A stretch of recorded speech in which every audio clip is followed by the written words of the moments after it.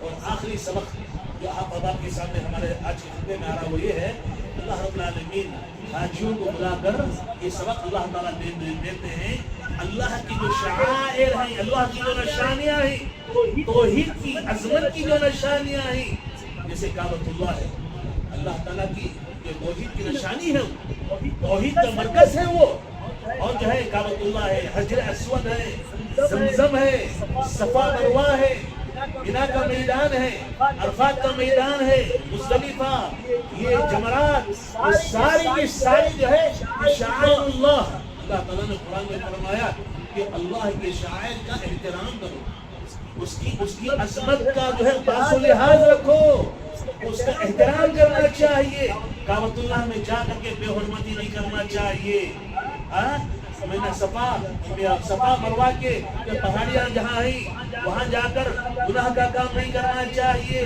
نافرمانی کا کام نہیں کرنا چاہیے، یہ مقدس مقامات ہیں، اللہ کی توحید کی نشانیاں ہیں، مینا کے میدان میں پہنچے ہوئے ہیں۔ ابھی ایک صاحب ہمارے ماما جو ہے ابھی حج عمرے پر گئے ہوئے تھے، پچھلے اتوار ہی کو واپس آئے، بتا رہے تھے کہ حالات ایسے لوگ عمرے کے لیے آ رہے ہیں کہ پہلے لوگ جو ہے مکہ کی گلیوں میں چھپ کر کے سگریٹ پیا کرتے تھے، سگریٹ پیتے لوگ، بنگالی وغیرہ کیا کرتے چوری سے بیچتے، اور وہ مکے کی گلیوں میں چوری سے چھپ کر کے بیٹھ کر سگریٹ پیا کرتے۔ اب جو ہے کہ حرم کے باہر کا جو علاقہ جو لوگ بیٹھے رہتے ہیں نماز وغیرہ پڑھتے ہیں، پہلے سے لوگ وہاں کھڑے ہو کر سگریٹ پی رہے ہیں۔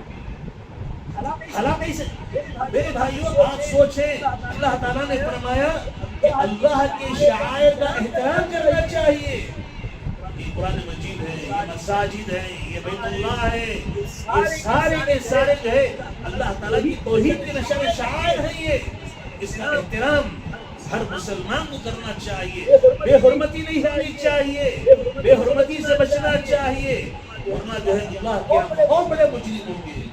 تو یہ چند باتیں بھی جو میں نے آپ احباب کے سامنے جو ہے خطبہ جمعہ کی شکل میں رکھی، اللہ رب العالمین نے حج کے سفر میں حاجیوں کے لیے، غیر حاجیوں کے لیے اتنے بہترین اسباق اللہ تعالیٰ نے رکھے ہیں، یہ وہی آدمی سمجھ سکتا ہے جو پوری تیاری کے ساتھ اور جو ہے پوری جو ہے دل جمعی کے ساتھ، پوری یکسوئی کے ساتھ، اخلاص کے ساتھ جو حج کو جاتے ہیں، ان کو جو ہے یہ سارے اسباب معلوم ہو جاتے ہیں، ورنہ جو رسمی طور پر لوگ جاتے ہیں، بچوں نے بھیج دیا، بوڑھے ماں باپ چلے گئے، ان کو کیا رکن ادا کرنا ہے، کہاں جانا ہے، ان کو پتہ ہی نہیں چلتا، مینا میں گم گئے تو پھر جو ہے مینا میں ملتے ہیں، عرفات میں گم گئے تو پھر جو ہے مینا کے میدان میں ملتے ہیں، یہ جو ہے ارکان ان کے چھوٹ جاتے ہیں، بیچاروں کو معلوم ہی نہیں ہوتا، اب وہ جاتے ہیں واپس جو ہے کھجور پانی یہ جانی مازہ فلاں لے کے آتے ہیں، لوگوں کو تقسیم کر دیتے ہیں، کہتے ہیں ہم حج کو جا کر آئے، لہذا اس کی تیاری کرنا چاہیے، پوری تیاری کے ساتھ یہ ساری چیزیں ذہن میں رکھ کر آدمی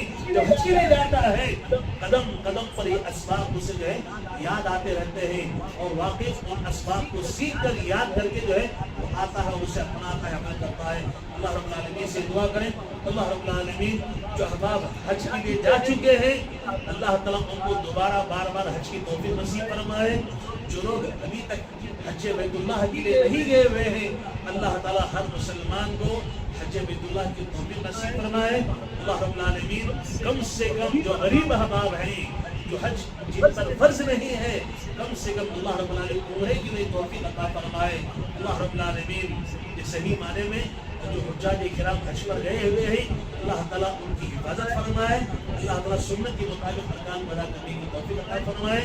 رب ذوالجلال ہم تمام احباب کو بھی حج کے سفر سے، حج کی عبادت سے جو اہم اسباق حاصل ہوتے ہیں، جو ہم نے سنا ہے، اللہ رب العالمین اس کا اپنانے اور اس پر عمل کرنے کی توفیق عطا فرمائے، آمین۔ ربنا تقبل منا انك انت السميع العليم وتب علينا انك انت التواب الرحيم، واخر دعوانا الحمد لله رب العالمين۔